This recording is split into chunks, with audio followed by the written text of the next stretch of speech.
পারমিতা চ্যাটার্জির কলমে আজকের নিবেদন সম্পূর্ণা। রিক্তা ছিল খুব রোম্যান্টিক। চিরকাল বইয়ের পড়ার আড়ালে লুকিয়ে পাকা পাকা উপন্যাস পড়ত। এর জন্য মায়ের কাছে খুব বকুনিও খেত। পড়াশোনার ক্ষতি হতো, কিন্তু কি করবে সে? নিজেকে নায়িকার আসনে বসিয়ে উত্তম কুমারকে তার নায়ক কল্পনা করত। কিন্তু বিবাহিত জীবনে এসে দেখল কোথায় প্রেম, শুধুই যে কর্তব্যের পরাকাষ্ঠে তার তরি ভর্তি। প্রেম ভালোবাসার কোনো অবকাশই নেই।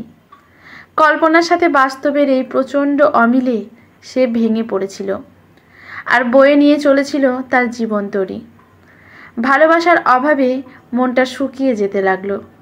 নিরলস কর্তব্যের মাঝখানে সে খুঁজত এক টুকরো আকাশ, একটু বসন্তের বাতাস। কিন্তু দক্ষিণের জানলাটা তার আর খুলল না। সংসারে অতিরিক্ত চাপের ফলে স্বামীকে সময় সে কম দিত। এই অজুহাতে স্বামী হয়ে গেল বিশৃঙ্খল পরকীয়ায় আসক্ত। তার ফলে রিক্তার জীবনটা সত্যি রিক্ত হয়ে গেল। যে মেয়ে উপন্যাসের নায়িকার আসনে বসিয়ে কল্পনার রাজ্যে পাড়ি জমাতো, সে হয়ে গেল রান্নাঘরের কোণে বন্দি এক নিভু নিভু শেষ বসন্তের ঝরে যাওয়া ফুল। কিন্তু রোম্যান্স কি তার জীবনে সত্যিই অধরা ছিল? না অমন সুন্দর, যাকে দেখতে এত ভালো, যার মন সে কি কখনো অধরা থাকতে পারে? যৌবনের চাহিদা তো মানুষ অস্বীকার করতে পারে না। রিক্তাও আত্মসমর্পণ করল তার নতুন প্রেমিকের কাছে, যে তার জন্য তখন পাগল ছিল। রিক্তার উপসী মন ও জীবনে সে দ্বিতীয়বার ভুলের মাসুল দিল। বিবাহিত জীবনে সংসার করছে ঠিকই, সন্তানদেরও মানুষ করেছে, কিন্তু ভালোবাসার স্বাদ পায়নি। নীরস বিবাহিত জীবনের বোঝা টানতে টানতে যখন মাঝ দরিয়ায় নৌকা লেগেছে, তখন নতুন জোয়ারে আর একবার ভেসে গেল। এটাই তার জীবনে সত্যিকারের প্রেম ছিল।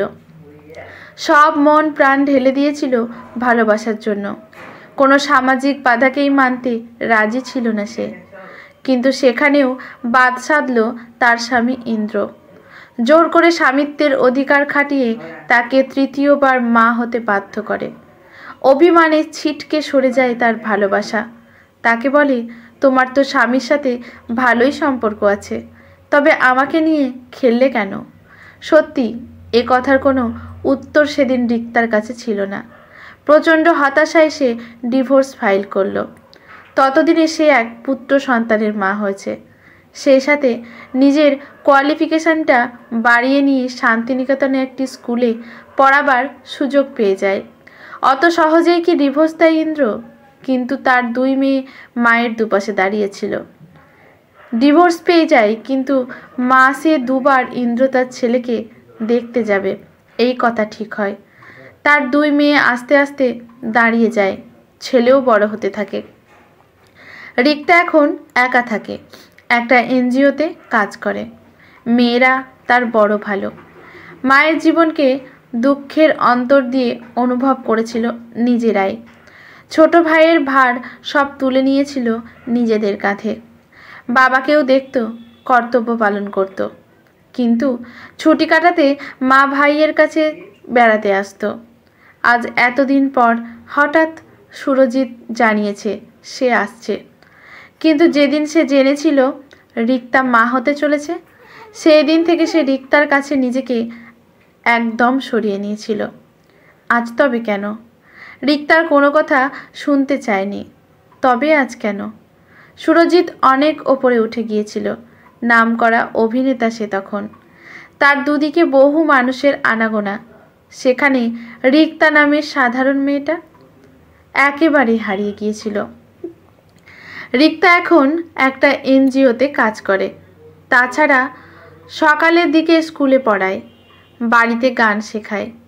ছেলে তাতাই একটু বেশি বয়সে আচমকা হয়ে যাওয়ায় তার শরীরেও রোগের বাসা বাঁধতে থাকে। রিক্তা এখন একাই থাকে তার শান্তিনিকেতনের ছোট্ট বাড়িটায়। এই বাড়িটা তার বাবা তাকে করে দিয়েছিলেন। সে রোজ বিকেলে কাজ ফেরত ছেলেকে স্কুল থেকে নিয়ে বাড়ি ফিরত। আজও তাই ফিরছিল। দেখল তার বন্ধ দরজার সামনে সুরজিৎ দাঁড়িয়ে আছে। রিক্তাকে দেখে হাসতে চেষ্টা করলো। রিক্তা তালা খুলে তাকে ভেতরে নিয়ে এলো, বসতে বলল। ছেলেকে খাবার দিয়ে 1 কাপ চা নিয়ে বাইরে এলো। সুরজিৎ চায়ের কাপটায় খুব আরাম করে একটা চুমুক দিয়ে বলল, কতদিন পর তোমার হাতের চায়ের স্বাদ পেলাম। রিক্তা সে কথার জবাব না দিয়ে বলল, কি ব্যাপার হঠাৎ? সুরজিৎ বলল, রিক্তা, আমি আমার ওদিককার সব কর্তব্য শেষ করে তোমার কাছে ফিরে এসেছি। রিক্তা হাসল। এই বয়সেও তাকে হাসলে খুব সুন্দর লাগে। এই হাসিটুকুই ঠোঁটে লাগিয়ে সে বলল, জানো, মান্নাদের গান শুনে তোমার প্রেমে পড়েছিলাম। আমার বড় প্রিয় শিল্পী ছিলেন, বিশেষ করে সেই গানটা। সুরজিৎ নিজেই খুব উত্তেজিত হয়ে গানটা 2 লাইন গেয়েই থেমে গেল। ললিতা গো, ওকে আজ চলে যেতে বলো না। ও ঘাটে জল আনতে যাব না। ও সখী, অন্য ঘাটে চল না। সে এক দৃষ্টিতে তাকালো রিক্তার দিকে। রিক্তা হেসেই জবাব দিল, উত্তরটা পেলে? আমি কি তার হাতের খেলনা? সুরজিৎ কাতর হয়ে বলল, আমায় একটা সুযোগ দেবে না? রিক্তা বলল, সুরজিৎ, আমার মনের ঘরটা না খুব ছোট। একবার ঠিকঠাক করে সাজিয়ে গুছিয়ে নিলে আর তাতে কারোর জায়গা হয় না। সেদিক দিয়ে আমি খুব দরিদ্র গো। সেদিনও তুমি নিঃস্ব ছিলে, তাই এসেছিলে। তারপর সাময়িক উচ্চাসার জোয়ারে ভেসে আমার মতন আগাছাকে উপড়ে ফেলে দিয়েছিলে। আর আজ তোমার জোয়ারে ভাটা পড়েছে। সেদিন যে স্ত্রী পুত্ররা তোমার সাময়িক অর্থ আর যশের জন্য কাছে টেনেছিল, আজ ভাটায় টান পড়ে তারাই আবার ছুঁড়ে ফেলে দিয়েছে। তাই আমার কাছে এসেছো। কিন্তু ওই যে বললাম, আমার মনের ঘরটা খুব ছোট, আর তাতে জায়গা হবে না। সুরজিৎ উঠে দাঁড়িয়ে বলল, আমি চলে যাব? রিক্তা খুব কঠিন স্বরে বলল, হ্যাঁ, তুমি চলে যাও। একটা কথা সত্যি করে বলবে? কি কথা? যে সন্তান তোমার হয়েছিল সে কি সত্যি তোমার আর ইন্দ্রর সন্তান? মানে এতদিন পর তুমি কি বলতে চাইছো? যদি সত্যিই তোমার এ কথা মনে হয়েছিল, তবে আমার ডাকে সেদিন সাড়া না দিয়ে পালিয়েছিলে কেন? তবে এই ধারণা তোমার ভ্রান্ত। এই সন্তানের বাবা ইন্দ্রই। ও তোমার সাথে আমার রিলেশনের কথা জানতে পেরে খুব অশান্তি করে, আর আমার ওপর খুব বাজেভাবে স্বামিত্বের অধিকার ফলায়, যার ফলে এই সন্তান। পরের দিন আমার সারা শরীরে অত্যাচারের চিহ্ন দেখে আমার মেয়েরা এর প্রতিবাদ করে। এই প্রতিবাদ বাড়তে বাড়তে একদিন ডিভোর্সের জায়গায় পৌঁছে যায়। আমরা অনেক লড়াই করে আজকে এই জায়গায় এসেছি। তখন তুমি আমার কোনো খবর নেওয়ার চেষ্টা করেছিলে, আর আজ যখন নিঃস্ব হয়ে গিয়েছো, তখন আমার কাছে এসেছো আশ্রয় নিতে। না সুরজিৎ, আমি অতটাও উদার নই।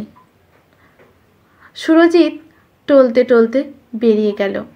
সে ভাবেনি এই নিশ্চিত আশ্রয়টা তার এভাবে টলে যাবে। রিক্তা জানালা দিয়ে দেখল সুরজিৎ আস্তে আস্তে ফিরে যাচ্ছে। না, এবার আর সে ভুল করেনি, ঠিক পথটাই বেছে নিল। মেনে নিল একলা থাকাটাই তার ভবিতব্য। তার স্বামী ও তার কাছে ফিরে আসতে চেয়েছিল যখন তার ভাষায় তথাকথিত লাস্যময়ীরা তার দিক থেকে মুখ ফিরিয়ে নিয়েছিল। সেদিনও সে তার স্বামীকে বলেছিল, আমি তোমার হাতের খেলনা নই যে ইচ্ছে হলেই ছুঁড়ে ফেলে দেওয়া যায়, আবার প্রয়োজনে ডেকে নেওয়া যায়। ফলে দেওয়ার আগে দেখে নিতে হয় যে কতটা ভেঙে গেল।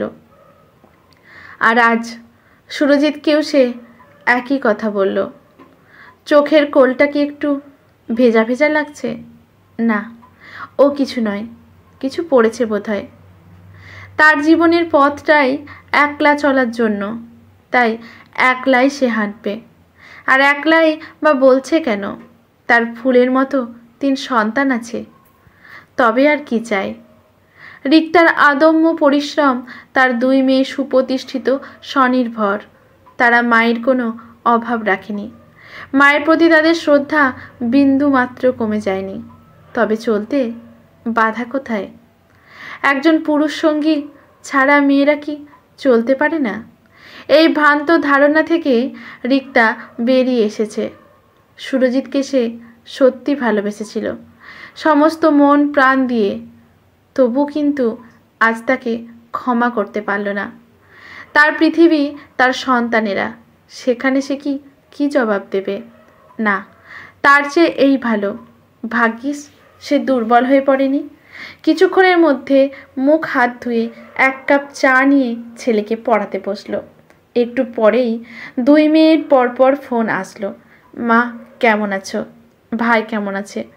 রিক্তার মুখে হাসি ফুটে উঠল। এটাই তার জীবন। এ জীবন তার নিজের হাতে তৈরি, আর তার সন্তানরা তার আদর্শে তৈরি। আজকের গল্পটি এখানেই সমাপ্ত। ভালো লাগলে লেখকের প্রতি শ্রদ্ধা জানিয়ে একটি কমেন্ট করতে ভুলবেন না। লাইক শেয়ার করে পাশে থাকবেন। ইউটিউব থেকে দেখলে চ্যানেলটি সাবস্ক্রাইব করে বেল নোটিফিকেশনটি অল করে দেবেন। ফেসবুক থেকে দেখলে পেজটি ফলো করে নেবেন, যাতে গল্পের ভিডিও পোস্ট হওয়ার সাথে সাথেই নোটিফিকেশনটি পৌঁছে যায় সবার প্রথমে আপনার কাছে। ধন্যবাদ।